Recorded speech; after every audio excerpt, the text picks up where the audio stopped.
Are you frustrated with your toss on your serve? Have you ever struggled with getting it in the right place? Well, this is the lesson for you. My name is Jeff Salzenstein, founder of Tennis Evolution, as many of you might know, but this is John Craig. He's the serve builder. He's a USPTA Elite Pro, and he knows how to teach people to get the proper toss on the serve. John, I know I'm going to learn something right now. I want you to take it away. Let's go for it. Okay.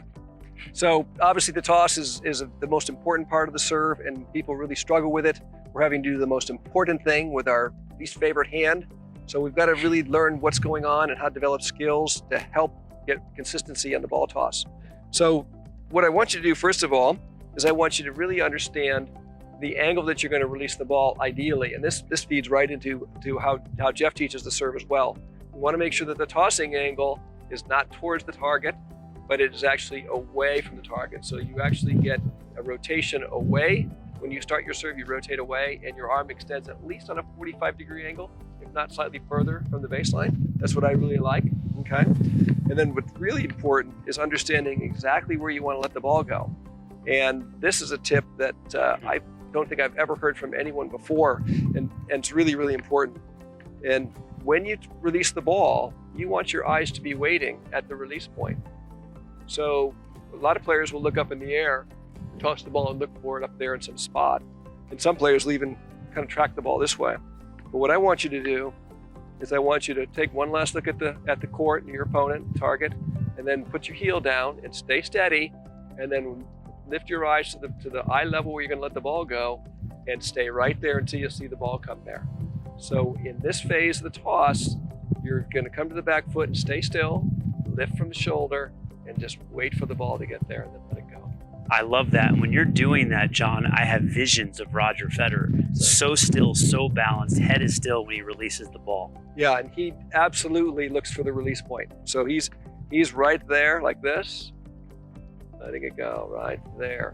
And this is a perfect exercise to practice too, to really build the coordination and the feel of the shoulder. Because when we toss the ball, we do not want to engage wrist, and we do not want to engage any elbow. We want this movement to come entirely from the tossing shoulder, okay? And this will build that. And then come back and just start your routine again, and then go to the back foot, look for it to come in, and there's your toss. And John, when you were beginning your explanation of the toss, you talked about not tossing towards the target. Right. You said toss more at a 45-degree angle. One question I get a lot is this concept of the J toss, okay, and kind of bringing the arm and the hand back. And I usually discourage that.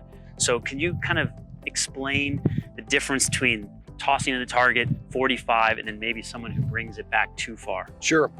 You know, I think that if you go beyond parallel to the baseline, you're asking for trouble. Because once you get past there, you've got to toss the ball back on an arc forward into the court. And when you do that, players that do that almost never get the trophy position in the proper angle, because what they end up doing is this. They actually end up dropping the left shoulder and raising the right shoulder. So it looks like this. It's kind of an old-fashioned looking motion. So it doesn't help you get in the proper balance, and it makes it much more difficult to assess whether your toss is even in the right place or not. So I'm not a big advocate of that. I think 45 degrees, maybe on out to 90s as far as I would go. And what I love, the second part of your tip is, again, keeping the head still and really tracking the release point with the eyes. And that's going to keep the body more still instead of jerking and moving around. So correct. I absolutely love that tip. John, thanks so much for sharing this very powerful serve toss lesson. And really, you call it ball placement. It's right. Learning how to place the ball in the right position and getting the body set up correctly. If you have any questions about this video or anything that you want to learn about the serve, leave us a comment or question below. John and I are here to help. He's the serve builder.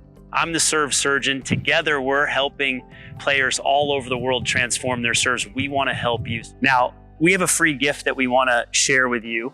That free gift is actually a free video series on the serve. Now, this lesson may be a part of that free video series when you click the link below and subscribe, but we also have other serve videos that are going to help you build your serve.